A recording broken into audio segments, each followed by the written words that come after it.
우리가 이미 앞서서 3장에 대한 주요한 내용들은 많이 다뤄왔고요.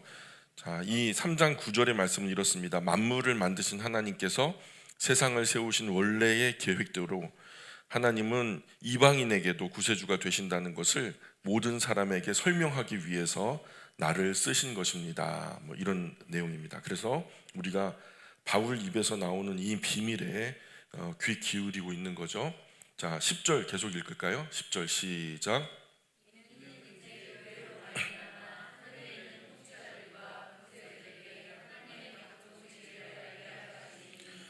왜냐하면 하나님께서 그렇게 하신 이유가 무엇일까요? 왜 그렇게 하신 이유가 하늘에 있는 통치자들과 권세들, 하늘에 있는 통치자들, 권세들은 천사를 말하는 거예요. 그렇죠? 이런 말이에요. 하나님께서 이렇게 하시려는 목적은, 그 이유는 교회를 통해서 하늘의 천사들에게 하나님의 무한한 지혜를 알게 하려 하시는 것입니다. 교회가 이제 세워져 가는 것은 사실 천사들도 상상하지 못했던 일이에요. 상상하지 못했던 일들이 이루어져 가고 있는 거죠. 사람이 죄로 오염되고 타락해서 하나같이 어리석어요. 그래서 천사들은 아마도 인간 역사를 보면서 굉장히 불안했을 거예요. 염려했을 거예요. 오징어 게임의 대사가 그러다가 다 죽어 그런 대사가 있죠. 그런 것처럼 진짜 인간 역사가 이러다가 다 죽을 것만 같은. 그런데 알고 보니까 사람이 천사보다도 훨씬 더 큰 사랑을 받고 있는 거예요. 천사들도 교회가 이렇게 되어가는 것을 보고서는 하나님 하시는 일을 조금 짐작하고 헤아리게 된 거죠. 천사들도 전에는 알지 못했던 정보들이란 말이에요. 그런데 이렇게 된 것은 하나님께서 어떻게 하다 보니까 그렇게 된 것이 아니라는 거예요. 11절 계속 볼까요? 11절 시작. 곧 영원부터 우리 주 그리스도 예수 안에서 예정하신 뜻대로 하신 것이라. 영원 전부터 우리 주님 그리스도 예수님 안에서 예정되어 있던 하나님의 뜻, 하나님의 의지대로 지금 되고 있다라는 거예요. 어쩌다가 지내다 보니까, 역사가 흐르다 보니까 그렇게 우연히 그렇게 된 것이 아니라 영원 전부터 하나님께서 세우셨던 계획과 예정 안에서 지금 이루어지고 있다. 그러니까 천사도 몰랐던 비밀이에요. 우리 같은 이방인은 타락하고 오염돼서 세상에 하나님도 없었고 소망도 없었던 사람들이잖아요. 그런데 갑자기 예수님 대속의 피로 씻음 받아가지고 마치 죄를 한 번도 짓지 않은 것처럼 곧 구속, 곧 속량되는 이런 사건을 천사들은 상상도 못했어요. 우리가 잘 알죠. 천사들은 범죄했을 때 용서 받았어요, 못 받았어요? 천사들은 딱 한 번 타락했거든요. 딱 한 번 타락했는데 그 길로 하나님 앞에 쫓겨나요. 그렇죠? 그래서 하나님 나라 성 밖에 쫓겨나서 슬피 울며 이를 갈미 있으리라 그래가지고, 그렇게 쫓겨난 타락한 천사의 리더는 마귀가 되죠. 사탄. 그죠? 단수로 성경 전체에서 그 존재는 단수로 표현돼요. 한 존재, 한 사람이라, 우리식으로 말하면 한 인격인 거죠. 근데 그 타락한 천사장을 쫓던 수많은 타락한 천사들이 있어요. 그 천사들은 영원히 귀신이 되어버리고요. 그래서 회개할 길도 없고 속죄할 기회도 없었어요. 구원받을 길이 없어요. 이 존재는 지금도 타락한 천사로서 마귀가 되고 귀신들이 되죠. 그래서 수많은 하나님의 형상을 한 하나님의 사람들, 그 구원의 길에서 이탈하게 하고 또 계속해서 세상의 주된 역사를 이끌어가면서 수많은 하나님의 형상들을 생명의 길을 찾지 못하도록, 구원의 길을 찾지 못하도록 회방하는 일을 하고 있죠. 우리가 죽은 사람이 귀신이 된다라고 착각하는데 이게 아니에요. 성경대로 하자면 온 세상이 마귀의 거짓말에 속고 있는 거죠. 거짓 나사로 비유를 보시면 예수님께서 사람의 이 내세에 대한 귀한 정보를 우리에게 주시기 위해서 그 비유를 말씀하셨는데, 사람의 죽음 이후의 모습을 그려주고 있죠. 사람이 주님 안에서 죽으면 낙원의 상태로, 그리고 주님 바깥에서 죽으면 음부의 상태로 머물게 되는 거죠. 음부든 낙원이든 7번째 나팔 소리를 기다리는 영혼의 상태가 되는 거예요. 영혼은 자리가 필요해요? 필요 없어요? 우리처럼 30평짜리 집이 필요하다거나 그런 거 아니죠. 그죠? 영혼은 그냥 상태인 거예요. 영혼은 좌소가 필요 없고요. 상태에 머물게 되는데 어떤 상태냐? 거지 나사로 비유해 보면은 그리스도 안에서 죽은 자들은 낙원에, 그리스도 바깥에서 죽은 자는 음부의 상태에 머물게 되더라는 거예요. 그래서 천국과 지옥 그 외에 제3의 장소를 말하는 게 아니고요. 영혼은 공간이 필요하지 않으니까 영혼의 상태가 그렇다는 말이에요. 자, 타락한 천사는 회개하고 용서받을 기회가 없었어요. 그러나 하나님은 똑같이 타락한 사람을 위해서는 하나님의 외아들을 보내주시는 거예요.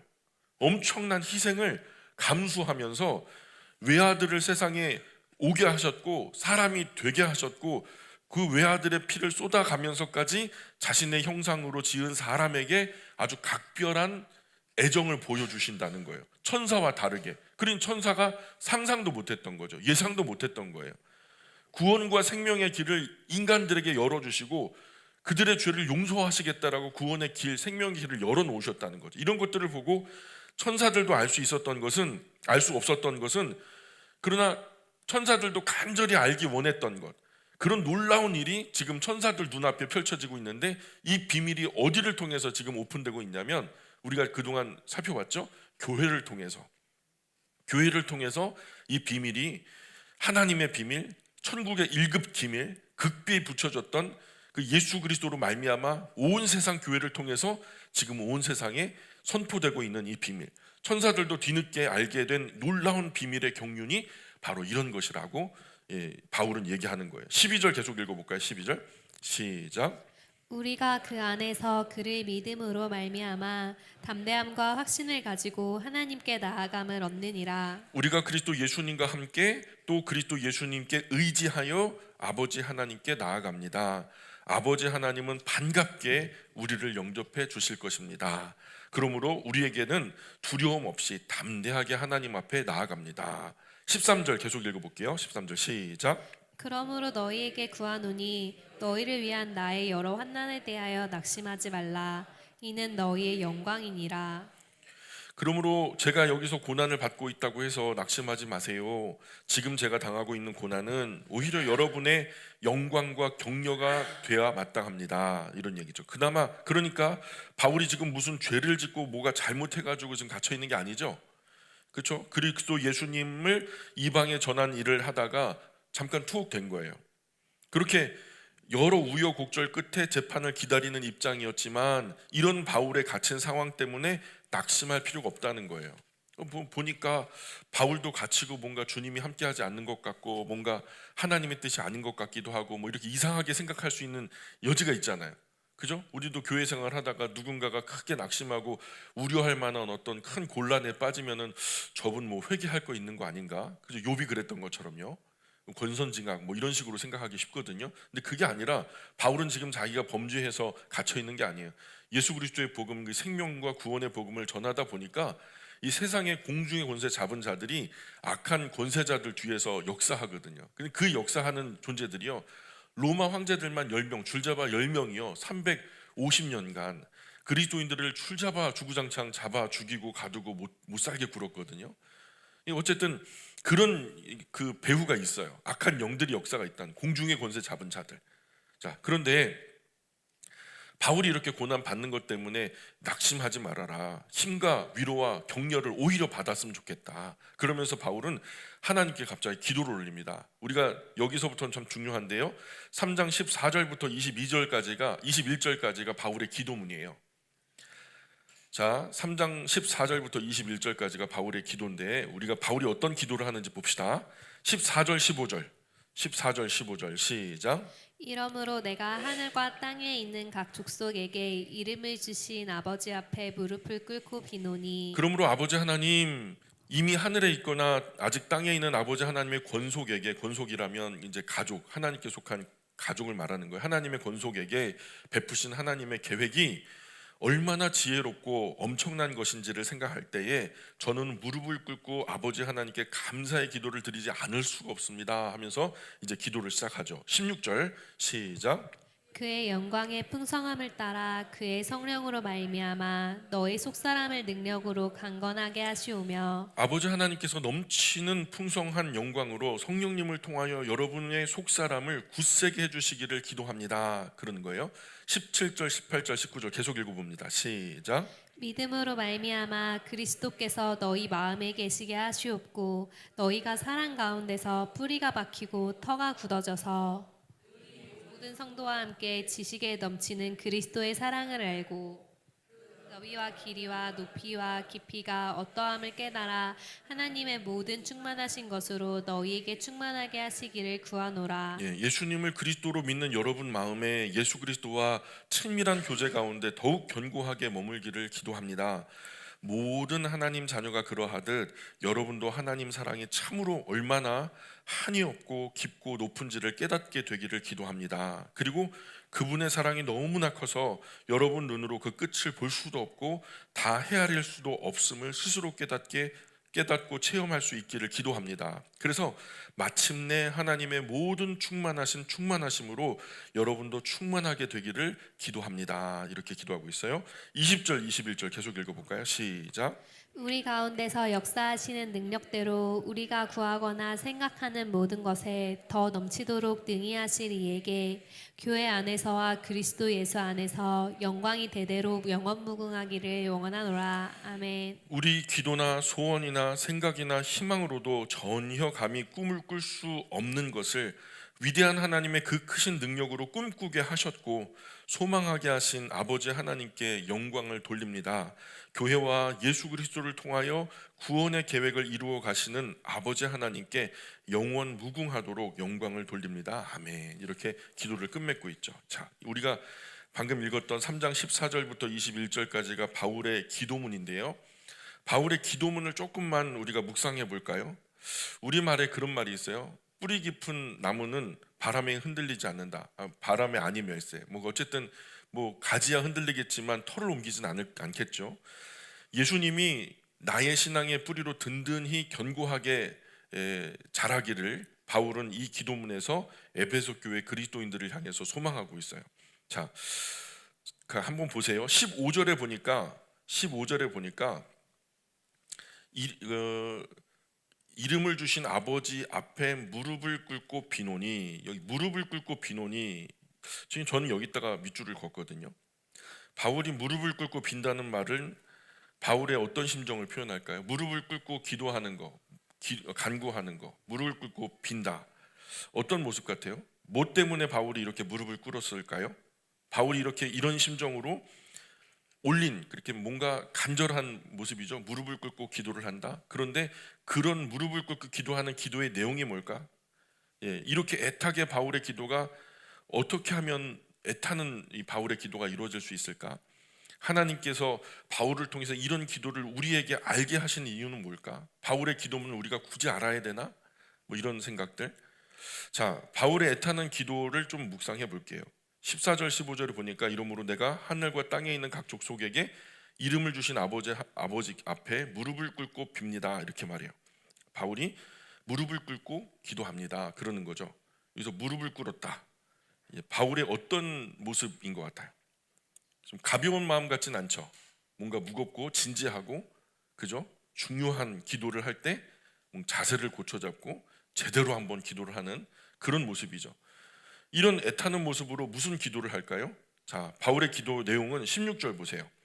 그의 영광의 풍성함을 따라 그 성령으로 말미암아 너희 속사람을 능력으로 강건하게 하시오며 너희 속사람을 강건하게 하시오며. 자, 에베소 교회 그리스도인들의 속사람이 성령으로 말미암아 강건했으면 좋겠다. 여기서 속사람이라는 것은 그 사람의 영적인 상태를 말하는 거죠. 사람의 육체적인 건강이 아니라 영의 사람의 건강함을 지금은 바울이 에베소 교회 그리스도인들의 영적인 건강함을 위해서 기도하는 거예요. 그렇다면 에베소 교회 그리스도인들에게 영적으로 어떤 병이 들거나 문제가 있었단 말일까요? 자, 17절 계속 읽어볼게요. 17절. 믿음으로 말미암아 그리스도께서 너희 마음에 계시게 하시옵고 너희가 사랑 가운데서 뿌리가 박히고 터가 굳어져서. 자, 여기다 한번 밑줄을 그어볼게요. 좀 특이한 표현이 나와요. 세상 가운데서 뿌리가 박히고 터가 굳어져서. 자, 뿌리가 박히고 터가 굳어져서. 요것은 뭔가 이미지 언어예요. 그렇죠? 뿌리가 박혔다, 터가 굳어졌다. 자, 바울이 믿음으로 말미암아 그리스도가 에베소 교회 그리스도인들 안에 거하시기를 간구합니다 하고요. 그리고 이 그 사랑 안에서 뿌리가 박히고 터가 굳어지기를 간구합니다. 이는 에베소 교회 그리스도인들의 신앙에 상당한 어떤 문제가 있었을 가능성이 있다. 18절 19절 계속 보자고요. 결론은 나중에 나옵니다. 18절 19절 시작. 능히 모든 성도와 함께 지식에 넘치는 그리스도의 사랑을 알고 그 너비와 길이와 높이와 깊이가 어떠함을 깨달아 하나님의 모든 충만하신 것으로 너희에게 충만하게 하시기를 구하노라. 아멘. 자, 바울은 에베소 교회 그리스도인들이 예수 그리스도의 사랑을 알고 그 사랑의 그 정도를 깨달아 알 수 있었으면 좋겠다. 좀 알게 해 주십시오.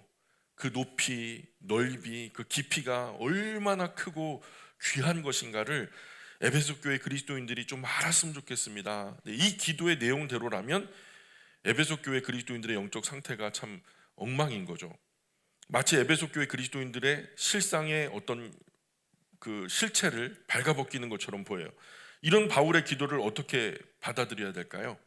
이런 기도의 내용을 공개적으로 밝히는 이유는 뭘까요? 바울이 이 기도만 이루어진다면 우리 삶에 더 바랄 게 없어요. 그렇죠? 바울의 기도를 통해서 오늘 우리에게 주시는 말씀이 분명히 있을 거예요. 자, 바울이 무릎을 꿇고 간절하게 기도하는 내용 안에는 에베소 교회 그리스도인들의 신앙의 현실이 나타나고 있어요.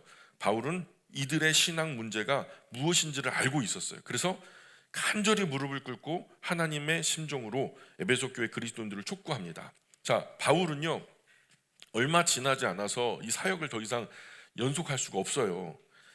자기가 떠나가도 에베소 교회는 연속돼야 되고요. 그 흔들리는 신앙 가지고는 절대로 버틸 수 없는 세월이 올 거란 말이에요. 이제 1차 박해조차도 이제 지나지 않은 상황인데 10번의 박해를 어떻게 견디냐 말이죠.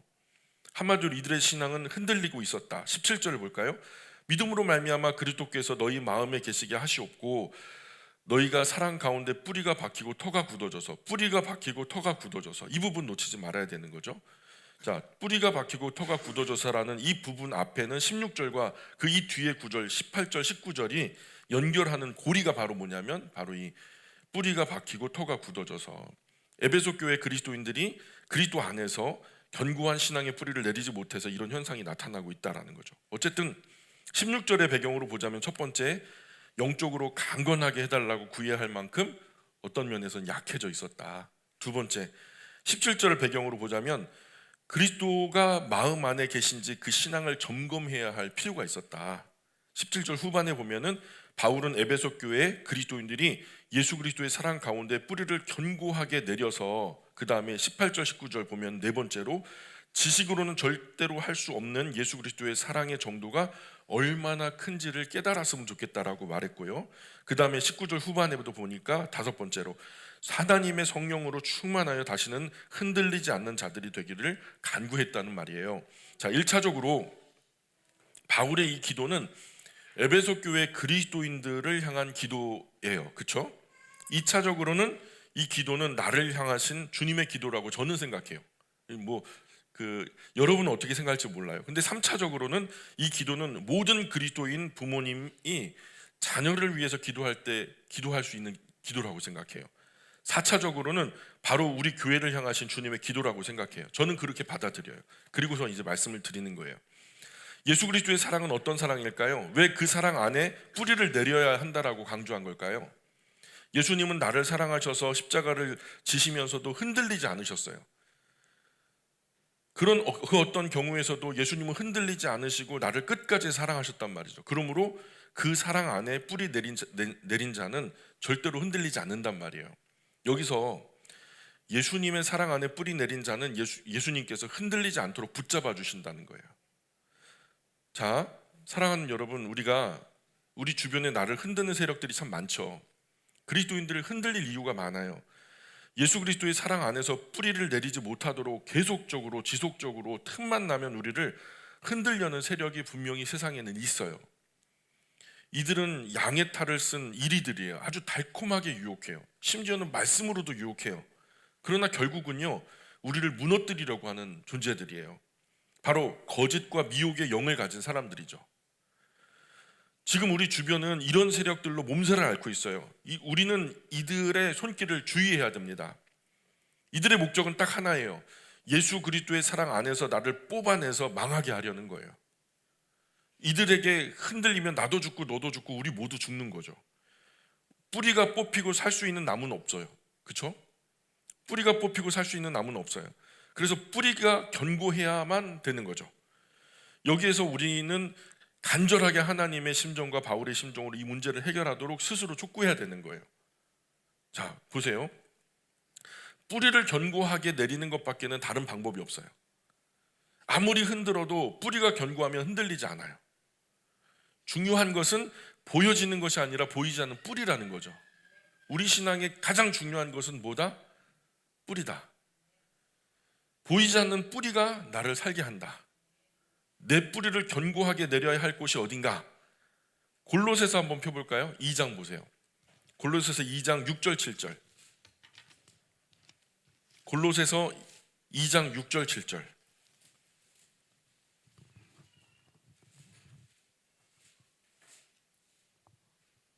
같이 읽어봅니다. 시작. 그러므로 너희가 그리스도 예수를 주로 받았으니 그 안에서 행하되 그 안에 뿌리를 박으며 세움을 받아 교훈을 받은 대로 믿음에 굳게 서서 감사함을 넘치게 하라. 아멘. 자, 첫 번째, 이 뿌리가 어딜까요? 이 견고한 뿌리를 내려야 한다는데 오늘 골로새서 2장에서는 그리스도 예수를 주로 받았다. 그리고 7절에서는 그 안에 뿌리를 박아서 세움을 받았다. 이렇게 말하거든요. 그러니까 우리 뿌리는 뭐냐? 예수 그리스도다. 우리의 뿌리 따라해 볼까요? 우리 뿌리는 예수 그리스도다. 예, 우리 뿌리는 예수 그리스도예요. 오직 예수 그리스도께 내 신앙의 견고한 뿌리를 내리셔야 된단 말이에요. 자, 예수님께 뿌리를 내렸다는 말은 예수 그리스도 외에는 생명도 구원도 없다는 확실한 신앙 고백으로 무장하라는 거예요. 여기 아니면 뭐 다른 곳, 뭔가 100년 미만 살면서 이리저리 흔들리면서 방황하고 유랑하는 그런 유리하고 방황하는 것이 복으로 주신 게 아니거든요. 베드로가 무슨 신앙을 고백하죠? 주는 그리스도시요 살아계신 하나님의 아들이십니다. 이런 신앙을 고백하죠. 이게 나중에요. 도마의 신앙 고백을 우리가 보면요, 주님은 나의 주님이시요 나의 하나님이십니다 라고까지 고백하는 거예요. 이런 참된 신앙의 고백을 가진 사람은 예수 그리스도께 깊이 뿌리 내린 사람이죠. 이렇게 예수 그리스도께 견고한 뿌리를 내린 사람은 악한 영과 더러운 귀신들이 또 세상에 아무리 흔들어도 소용없어요. 죽음으로까지 그 충성됨을 나타내 보여줍니다. 우리가 흔들리는 이유가 뭔지 알아요? 뿌리가 튼튼하지 않아서 그래요. 예수 그리스도에 대한 확신이 없어서 그래요. 예수 그리스도께 깊이 뿌리 내린 신앙은요, 세상이 흔들 수도 감당할 수도 없는 거예요. 그래서 두 번째, 또한 교회의 뿌리를 견고하게 내려야 되는 거예요. 자, 뿌리가 담겨지는 터라는 게 있어요. 그렇죠? 뿌리가 담기는 토양이라는 게 있잖아요. 그걸 갖다가 우리 오늘 바울은 터라고 표현하는데요. 예수 그리스도는 우리 그리스도인의 뿌리가 되시죠. 뿌리 없는 그리스도인, 예수 그리스도가 없는 그리스도인은요, 그 자체로 죽은 거예요. 자, 그리스도인에게 뿌리는 예수 그리스도인데요, 교회는 뿌리를 감싸고 있는 터와 같다, 토양과도 같다는 거예요. 뿌리를 보호하는 흙더미 곧 터라는 거예요. 이 터는 뿌리를 보호하고 견고하게 하는데 정말 중요한 요소죠. 그 터가 바로 교회라는 거예요. 그리스도인은 예수 그리스도라는 뿌리가 담겨진 터인 교회를 중심으로 신앙생활을 해야 흔들리지 않아요. 요즘 가나안 성도, 온라인 교회, 비대면 예배 별말 많죠. 그러나 교회라는 말, 에클레시아스테스라고 하는 말 자체는요, 예수님을 나의 구주와 주님으로 신앙을 고백하는, 같은 신앙을 고백하는 사람을 말해요. 근데 그 사람이 두세 사람이 모이면요, 그게 공동체가 되면서 그 사람의 모임, 사람의 공동체를 교회라고 불렀단 말이에요. 자, 그러면 답은 나오죠. 교회라는 말, 애초에 사람과 사람의 만남이죠. 근데 그 사람과 사람이 만나 공동체를 이루게 되는데 이 사람들은 예수 그리스도께 뿌리 내린 사람들이란 말이에요. 같은 신앙, 같은 뿌리를 고백하는 사람들이란 말이에요. 사탄은 터가 견고하지 못해서 제대로 서지 못한 사람을 공격합니다. 외떨어진 신앙, 나홀로 신앙인을 공격해요. 가나안 거꾸로 하니까 안 나가, 그렇죠? 안 나가. 그 안 나가 그리스도인이라는 거예요. 자기는요, 가나안 그리스도인들을 공격해요. 어떤 사람은 예수님에 대해서는 절대로 흔들리지 않아요. 그런데요, 터가 형편없어요. 터가 뭐 자기 안에 예수 그리스도라는 뿌리는 견고한지 몰라도 근데 그게 오래 지속될 수가 없어요. 터가 안 좋으면요. 터가 형편없는 모습. 왜 하필이면 나를 여기다 심어 놓으셨을까? 이 형편없는 교회 왜 나를 여기다 심어 놓으셨을까? 왜 하필 이 교회 성도인지 갈등하죠. 이것이 흔들리는 신앙이에요. 갈등하는 신앙이죠. 그러나 우리는 교회 중심 신앙이 흔들리지 말아야 돼요. 교회는 예수 그리스도라는 뿌리를 감싸고 있는 토지라는 거예요. 누가 나를 이 교회, 이 터 위에 심어 놓았는지 정말 모르세요?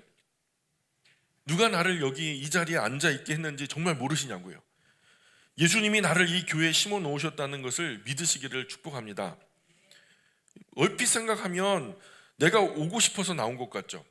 그런데 아니에요. 예수님은 이 영광교회라고 하는 터를 선택하셨어요. 그리고 영광교회라는 터 위에 자신을 심으신 거예요. 예수 그리스도 자신을 심으신 거예요. 예수 그리스도는 이 터 구석구석 지극히 미미한 나에게까지도 뿌리를 뻗고 계신 거예요. 건강한 뿌리를 다 뻗고 계시죠. 우리 주님 예수님은 내가 이 터에 심겨져야 살 수 있기 때문에 나를 이곳에 심으신 거죠. 그러므로 이 터를 중심으로 견고하게 서야만 흔들리지 않아요. 예수 그리스도가 뿌리 내린 터, 주님의 몸된 교회를 떠나면 신앙은 반드시 흔들릴 수밖에 없다는 거죠. 반드시 신앙은 뿌리째 흔들릴 것이고 병이 들 것이고 나의 이 신앙 이상현상이 발생하는 것은 시간 문제죠. 터를 떠난 뿌리 금방 말라버리죠. 악한 마귀 더러운 귀신들이 원하는 바가 딱 그거예요. 다큐멘터리를 보세요. 정글에서 무리를 떠난 초식 동물들이요 뒤떨어지면 바로 먹이가 되죠. 악한 사단 마귀가 그래요. 우는 사자처럼 삼킬 자를 찾는다고 경고하시잖아요. 예수님도. 하나님은 이렇게 견고하게 뿌리 내리는 사람을 통해서 일을 하시죠. 하나님은 이런 사람에게 성령의 충만함을 부어주시고요. 성령으로 충만한 사람은 흔들리지 않아요. 하나님은 지금도 이런 사람을 통해서 큰 일을 이루기를 원하시죠. 신앙에 흔들리지 마세요. 사명에도 흔들리지 마시고요. 예수님처럼 우리도 죽을 각오로 신앙생활 하셔야죠. 예수님처럼 우리도 죽을 각오로 사명 감당하셔야죠. 우리는 너무나 자주 자기 사명을 던져버리려고 해요. 틈만 나면. 왜 그런 줄 아세요? 흔들리니까. 내가 이러는 거 누가 알아주기나 하나. 왜 굳이 이런 일을 내가 해야 되지? 이 일 한다고 뭐 특별한 일이 일어나기나 할까? 해도 그만 안 해도 그만 아닌가? 사명자의 자세는 아니죠. 오늘 바울은요 한 가지 그림을 머릿속에 담아놓고 이 이야기를 이 에베소 교회 그리스도인들에게 에베소 교회 그리스도인들을 위해서 기도하고 있는 거죠. 우리가 이 14절부터 21절까지의 말씀을 이렇게 가만히 묵상하면요 한 가지 그림이 떠올라야 돼요. 아주 건강한 나무를 떠올리셔야죠. 여기도 나무가 있는데 건강한 나무에 뻗어있는 가지들은 저와 여러분이 이렇게 주렁주렁 달려있고요. 그 줄기 끝에 땅 밑으로 감춰진 깊은 뿌리는 예수 그리스도다. 그리고 그 뿌리가 담겨져 있는 터는 교회다. 그래서 우리가 그렇게 교회를 중심으로 예수 그리스도께 닿아서 우리가 견고한 신앙생활을 해야 된다. 그런 교회가 되기를, 그런 그리스도인 되기를 위해서 바울은 지금 기도하고 있는 거예요. 자, 그래서 힘들고 지치고 시험이 올 때마다 우리는 언제나 뿌리를 점검해야 돼요. 나를 위해 찢기시고 피 흘리신 예수님의 사랑을 생각하면서 그 사랑으로 다시 일어서는 참된 일꾼이 되기를 다시 다짐하는 거죠. 어떤 경우에도 예수님 사랑 안에 있어야 되는 거예요. 그래야 우리는 흔들리지 않아요. 우리 혼자는 흔들릴 수밖에 없다는 거죠. 찬양의 가사처럼 오직 주의 사랑에 매여서 충성하는 사명자가 흔들리지 않아요.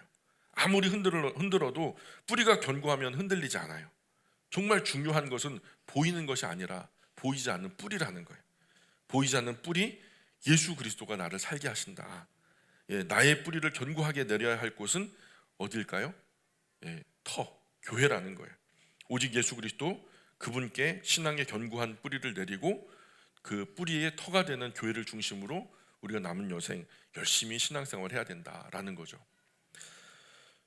예수 그리스도, 우리가 예수 그리스도는 뭐죠? 예수. 구약에서는 여호수아를 했죠. 호세아 플러스 여호와. 호세아는 구원하신다. 여호수아. 그래서 여호와께서 구원하신다. 구원하시는 여호와. 그렇죠? 그리스도는 똑같은 말이 히브리어로는 메시아. 그리스도 뜻은 기름 부음 받은 자. 그 기름 부음을 왜 받아요? 하나님이요, 기름 부음을 받는 것은요, 하나님의 어떤 특별한 일을 하실 때 그를 도구로 들어서 사용하실 때 기름을 부으셨어요. 기름을 부어서 내 것 삼으셔서 어떤 특별한 일을 이루실 때 기름 부어 사용하셨죠. 구약에서 대표적으로 세 존재가 있죠. 왕, 선지자, 제사장. 이런 사람들에게 하나님은 기름을 부어서 자신의 것으로 사용하셨죠. 자, 그런데 기름 부음 받은 자, 예수님이라는 분이요, 기름 부음을 받았단 말이에요. 여호와의 구원하시는 여호와. 자, 그 기름 부은 것은 어떤 의미로 기름을 부으셨을까요? 어떤 특별한 일을 위해서 기름을 부으셨다고 하는데, 마태복음에 보면은 제일 첫 번째로 예수님을 기름 부어 세우신 목적이 나오죠. 자기 백성을 저희 죄에서 구원할 자. 그 이름이 태어날 수태고지에서 뭐라 그러죠? 예수라 하라. 예수라 하라. 여호수아라 하라. 여호와의 구원하시는 여호와. 예수 그리스도라는 짧은 이 6마디의 말이요, 신앙 고백인 거죠. 그죠? 그 예수 그리스도, 유일한 구원자, 유일한 생명, 길과 진리 생명 되신 예수님, 이것이 우리의 뿌리가 돼야 되는 거예요. 뿌리. 예수 그리스도. 자, 그렇게 바울은요, 자신의 교회론, 그 중에서도 이제 우리가 에베소서 1장부터 3장까지는 이론편이에요. 이론편. 늘 바울이 이런 식으로 이제 글을 쓰는데, 이렇게 이론편을 끝내고 있어요. 이것이 이제 교회, 바로 예정을 기초한 교회다. 교회는 이렇게 신령하고 위대한 것이다. 교회가 얼마나 아름다운 것인지 아느냐? 이 창세 전부터 계획하신 하나님의 뜻이 반영되어진, 결국엔 이렇게 우리 앞에 태어난 이 교회라는 이 존재를 결코 너희들이 간과해서는 안 된다 하면서 이런 최종적인 이야기를 하면서 기도로 끝내고 있고요. 4장부터 6장까지가 이제 교회론의 실천편이에요. 실천편. 예수 그리스도를 믿고 영접하여 같은 신앙 고백하는 그리스도인 된 우리, 거룩한 무리, 성도, 교회가 된 우리, 이런 교회요, 그리스도인은 세상 속에서 어떻게 살아가야 할까? 교회로서 우리는 어떻게 살아가야 할까? 어떻게 일해야 할까? 하는 실천편이 이어지는 것이야. 그죠? 실천편은 설명할 것이 거의 없어요. 그냥 정말 어려운 부분은 앞서서 1장, 2장 안에 나왔어요. 그래서 거기 선택론, 예정론, 교회론이 다 나왔으니까요. 실천편은 그냥 차분하게 읽으면 되니까 부담 없이 읽어 나가면 되겠습니다. 자, 4장 한번 보세요. 1절부터 3절까지, 에베소서 4장 1절로 3절까지 한번 읽어볼게요. 시작. 그러므로 주 안에서 갇힌 내가 너희를 권하노니 너희가 부르심을 받은 일에 합당하게 행하여 모든 겸손과 온유로 하고 오래 참음으로 사랑 가운데서 서로 용납하고 평안에 매는 줄로 성령이 하나 되게 하신 것을 힘써 지키라. 예, 바울은 예수님 잘못 믿어서 감옥 간 게 아니죠. 주 안에서 갇혔다. 이 말이 되는지 모르겠지만 주 안에서 갇혔다. 그죠? 예수님 제대로 믿다가 갇혔다는 거예요. 예수님 제대로 믿다 감옥에 갇힌 내가 너희를 권면한다, 이렇게 말하죠. 너희가 부르심을 받은 일에 합당하게 행하여. 자, 너희도 주님께서 너희를 부르신 그 부르심이 있다는 말이에요. 그 에베소 교회 그리스도인들 한 사람 한 사람, 나도 주님께서 부르신 부르심의 일에 합당하게 행하다가 주님 안에서 갇혔다. 부르신 그 일 하다가 나가 갇혔다는 거예요. 그러니까 너희도 그게 왕좌가 될지 감옥이 될지는 몰라요. 영광이 될지 고난이 될지는 몰라요. 그러나 너희도 주님께서 너희를 부르신 그 부르심 받은 일에 합당하게, 회피하지 말고 합당하게 순종해라. 그래서 적어도 우리가 예수님을 따르는 그리스도인으로서 부름 받았다면 그 부르심에 합당하게 순종하며 살라는 거예요. 이런저런 이유로 핑계대지 말고 그 부르심에 순종하라는 거예요. 그 순종의 결과가 감옥이든 뭐 왕의 자리든 간에 그건 중요한 게 아니고 부르심을 받은 사람답게 합당하게 순종해라. 자, 우리 순종의 자세가 어때야 될까요? 순종의 자세가 2절 읽어볼게요. 시작. 모든 겸손과 온유로 하고 오래 참음으로 사랑 가운데서 서로 용납하고 3절도 시작. 평안에 매는 줄로 성령이 하나 되게 하신 것을 힘써 지키라. 예, 모든 겸손과 온유로 하고, 그래서 교회 그리스도인의 첫 인상은요 겸손과 온유예요. 뭔가 으스대면서 우리 교회는 좀 달라, 좀 우리가 급이 달라, 막 이런 식으로 오만하고 교만하고 그러면요 교회 문턱이 그렇게 높으면은요 별로예요. 예수님도요. 가공된 겸손과 온유 역기능이 생기죠. 겸손을 가장한 교만도 있으니까요.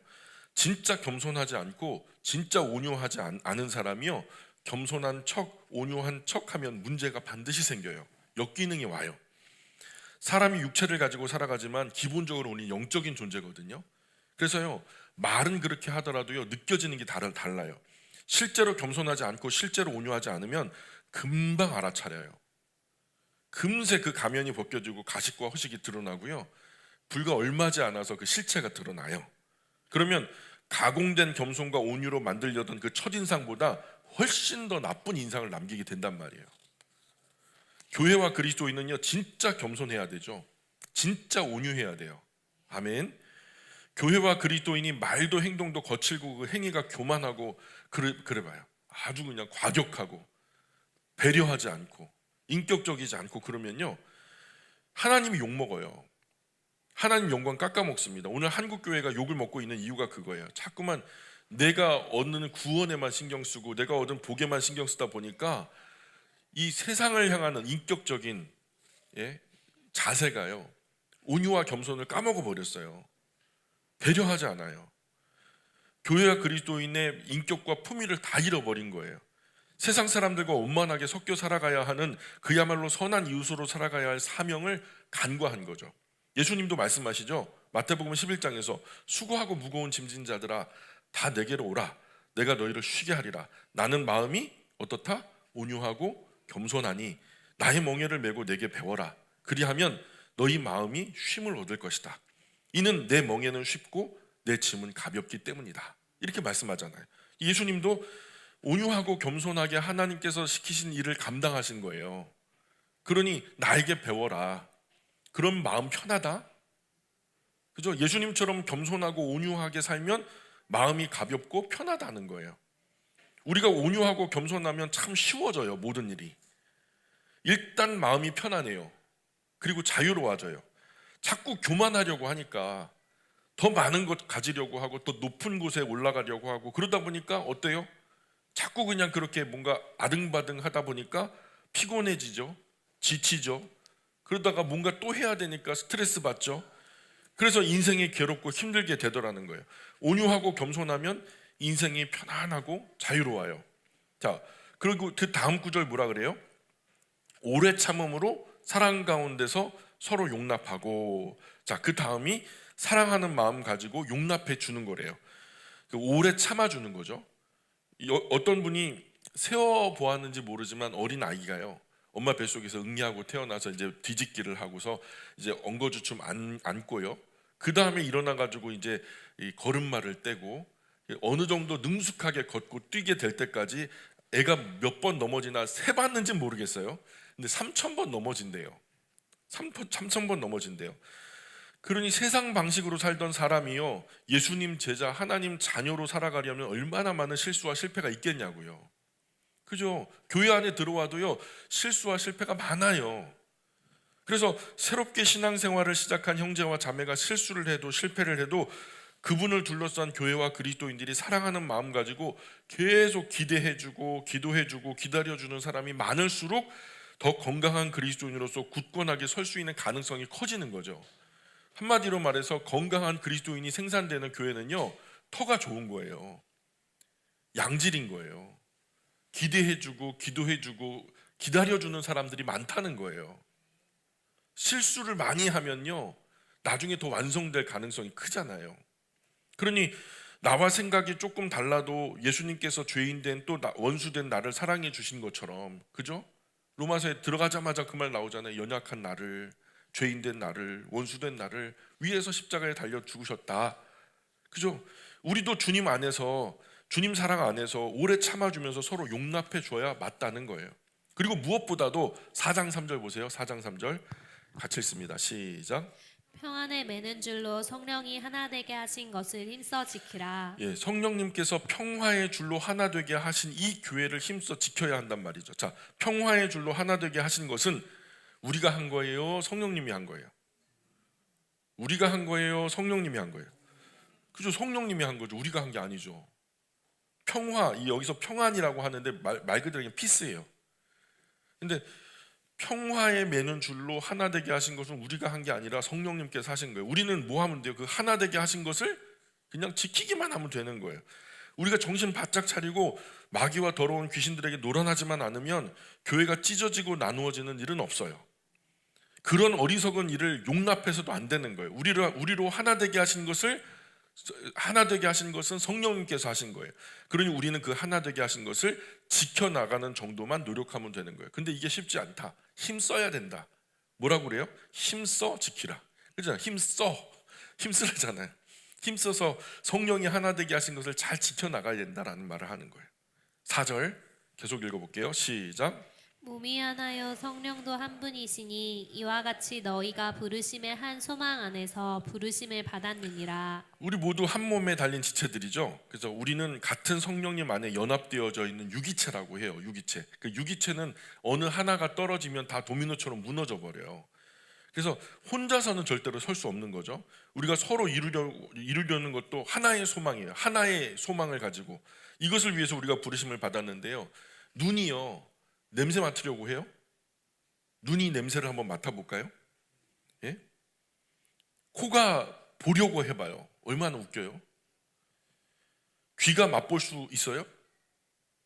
입이 맛있는 거 먹겠다고 맛집을 찾아서 걸어가겠냐고. 입으로 걸어가봐요. 가능하겠냐고요. 생각해 보세요. 하나의 유기체는요, 하나의 소망을 갖고 있어요. 와, 맛있는 거 먹고 싶다. 그러면요, 여러분 어떻게 해요? 먼저 스마트폰을 들죠. 뭐가 드는 거예요? 손이 들어요. 그리고서 검색을 하죠. 뭐가 보죠? 눈이 봐요. 그죠? 그리고서 그 내비를 찍고 차에 올라가가지고 밟아가지고 가죠. 발이 움직여요. 가서 또 맛집에 딱 들어가서 기다렸다가 받아가지고 음식을 먹죠. 뭐가 먹어요? 입이 먹어요. 야, 고생은 우리만 하고 너 혼자 호강하냐? 그러면서 따져요. 그게 뭐예요? 유기체는 다 좋은 거예요. 한 가지의 소망으로 움직여서 한 가지의 목적을 이루었다는 거예요. 교회는 이와 같다라는 말이에요. 우리가 시샘할 거, 비교할 거, 상대적으로 비교해가지고 비굴해지거나 교만해질 필요가 없다. 비교는 비굴해지거나 교만해진다. 늘 말씀드리죠. 비교할 필요가 없다. 우리는 하나다. 하나의 유기체다. 그러니 한 소망을 위해서 발이 움직이고 손이 움직이고 그것을 협업해가지고 눈, 코, 입, 귀가 동원되어서 그 한 소망을 향해서 모두가 합력하여서 선을 이루니까 맛있는 거 먹게 되잖아요. 그렇죠? 그러니까 교회도 그리스도인도 이 한 소망 안에서 하나가 되어야 한다라는 거죠. 그러니 우리는 성령님께서 하나 되게 하신 것을 힘써 지켜야 한다는 말이에요. 5절 6절 계속 읽어볼게요. 5절 6절 시작. 주도 한 분이시요 믿음도 하나요 세례도 하나요 하나님도 한 분이시니 곧 만유의 아버지시라. 만유 위에 계시고 만유를 통일하시고 만유 가운데 계시도다. 주도 한 분이시요. 여기서 섬기는 주님은 한 분이죠. 그 누구시죠? 아까 말씀드렸던 예수 그리스도죠. 그죠? 여호수아, 여호와의 구원하시는 여호와, 그리스도 메시아, 하나님의 특별한 일 위에 기름 부음 받은 자. 특별한 일은 뭐라고요? 자기 백성을 저희 죄에서 구원하는 것. 이 모든 신앙의 고백을 담고 있는 이름이 곧 예수 그리스도. 자, 믿음도 하나요. 어떤 믿음이죠? 이 예수 그리스도가 여호와 하나님께서 보내신 나의 구주라고 믿는 믿음. 나의 구주 예수 그리스도께서 나를 위해서 행하신 십자가 대속의 죽음으로 여호와 하나님께 이르는 유일한 길과 유일한 진리와 유일한 생명이 되신다는 그 믿음. 자, 세례도 하나요. 세례도 하나요. 밥티스마라고 하는데요. 구약에서는 선택한 백성을 표시하기 위해서 할례를 행했죠. 그렇죠? 신약에서는 구원의 복음을 믿고 받아들인 사람들은 공회 중에서 세례를 베풀었어요. 할례는 육체에 시행했죠. 근데 세례는 어디에 시행한다? 마음에 시행한다. 전에 율법의 계명은 돌 위에 새겼다. 그러나 이 세례로 인한 복음은 어디에 새긴다? 신비에 새겼다. 바울이 하는 말이에요. 자, 그래서 이 세례도 하나요. 하나님도 한 분이시니. 자, 지금 세계교회 협의회라고 들어보셨죠? 세계 교회 협의회, 월드 카운슬 오브 철치스, WCC 들어보셨어요? WCC. 여기에 소속된 수많은 교회, 그 교회들이요, 교회 일치 운동이라는 운동을 벌이고 있어요. 교회 일치 운동 들어보셨어요?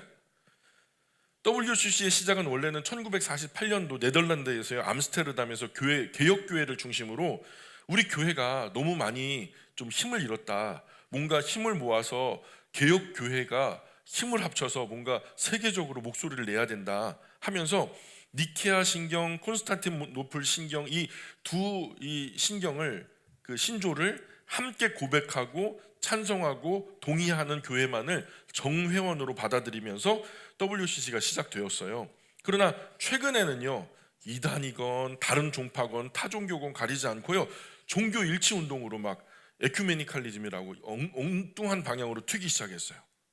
뭐 종교에서 나쁘게 살라고 가르치겠냐, 너도 나도 잘 살고 좋게 살으라고 가르치지, 이런 그 큰 취지 안에서, 도덕과 윤리 체제 안에서 뭐 일치된 종교 화합 운동을 하자, 뭐 이런 식으로 간 거죠. 우리에게는요, 하나님이 그들에게는 부처님, 알라, 성모 마리아가 될 수도 있다라고 그렇게 가르치는 거예요. 일찍이 WCC가 이렇게 오염된 것을 내다본 분이 한 분 계셔요. 한국이 낳은 세계적인 신학자 박형용 박사님이라는 분이 계신데, 이 WCC가 활동을 막 시작하고 자꾸 이제 진리의 영역 바깥에서 도구마를 넘어서서, 교리를 넘어서서, 성경을 넘어서서 WCC 이 울타리 안으로 들어오는 수많은 잡종교, 이단 사설 이런 것들을 보면서 박형용 교수님이 어떤 얘기를 했냐면 이런 얘기를 해요. WCC는 교리적으로는 혼란한 자유주의 지도하에 움직이며 정책적으로는 세계 단일 교회의 구성을 최종 목표로 하는 것을 부인하기 어렵다. 그런 고로 복음주의에 입각한 교회의 전통적 신앙을 존중하며 보수하려는 교회와 신도로서는 이 운동에 방심하고 따라갈 수는 없는 것이다. 이런 이유로 저도 WCC는 반대합니다. 가입하지도 않을 거고요. NCCK도 물론이고요. 우리 교회도 WCC가 추진하는 교회 일치 운동 반대합니다. 우리가 믿는 한 분 하나님은 성경이 말씀하는 그 하나님이죠. 천지를 창조하신 하나님, 세상 역사를 끝내실 하나님, 시작과 끝, 처음과 나중, 알파와 오메가가 되시는 하나님, 지금도 성령님으로 역사, 섭리, 교통, 교제케 하시는 하나님, 바로 그 유일하신 하나님, 여호와 하나님 한 분만을 믿는 거죠. 그렇죠? 우리가 다른 하나님 믿으세요 혹시? 그러면 이 자리에 있으시면 안 돼요. 곧 만유의 아버지시라. 만유 위에 계시고 만유를 통치하시고 만유 가운데 계시도다. 이런 분은 우리가 믿는 여호와 하나님 한 분뿐이죠. 지구상에 다른 하나님이 없어요. 오직 유일한 하나님, 바로 이 하나님을 우리가, 저와 여러분이 믿고 있다는 거죠. 오늘은 여기까지 할까요? 기도하겠습니다.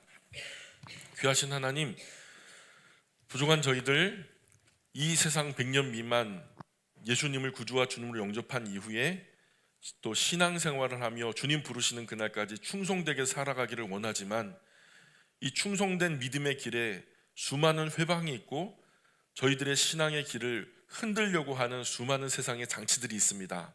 악한 영과 더러운 귀신들이 정말 수많은 장치들을 활용해서 올무를 넣고 덫을 놓고 때로는 유혹으로, 때로는 핍박으로 우리의 길을 방해합니다. 그러나 하나님, 저희들의 마음이 주님 예수님께 깊이 뿌리 내리게 하시고 예수 그리스도의 튼튼한 뿌리 가운데 이 교회의 건강한 터 위에서 주님 부르시는 그날까지 올곧게 신앙생활할 수 있도록 은혜 내려 주옵소서. 그래서 그 어떤 평지풍파가 온다 할지라도 절대로 마음 흔들리지 아니하며 주님께 초점을 맞추고 주님 품에 안길 때까지 안심하지 않고 끝까지 우직하게 걸어 나갈 수 있는 참된 신앙을 허락하여 주옵소서. 하나님, 부족한 저희들 주님의 사람으로 살아갈 때 이렇게 견디고 또 버틸 수 있는 힘이 저희들 안에 없음을 고백합니다. 주님 성령님께서 저희 가운데 역사하여 주셔서 늘 힘 주시고 은혜 주셔서 잘 견딜 수 있게, 잘 버틸 수 있게, 그래서 주님이 기뻐하시는 복된 그 자리에 결국은 설 수 있도록 주님 저희의 길을 인도하여 주옵소서. 오늘도 주님 앞에 달려 나올 때에 빈손으로 오지 아니하고 주님 사랑하는 마음 가지고 귀한 물질과 헌신과 충성과 봉사를 하나님께 올려드리오니 행한 그것으로 만배로 갚아주시고 남은 평생 퍼주고 나누어 주어도 부족함이 없고 다함이 없는 풍성한 손길로 주님의 축복의 손길로 사용될 수 있도록 은혜 내려 주옵소서. 내가 얼마나 많이 가진 것을 자랑하는 사람들이 아니라 얼마나 많은 것을 나누었는지를 자랑하는 귀한 하나님의 자녀들 될 수 있도록 은혜 더하여 주옵소서. 새로운 한 주간의 삶을 주님께 의지합니다. 하나님 홀로 영광 받아주시고 부족한 저희들 끝까지 옳은 길로 인도하여 주옵소서. 감사하며 예수님 거룩하신 이름 의지하여 기도합니다. 아멘.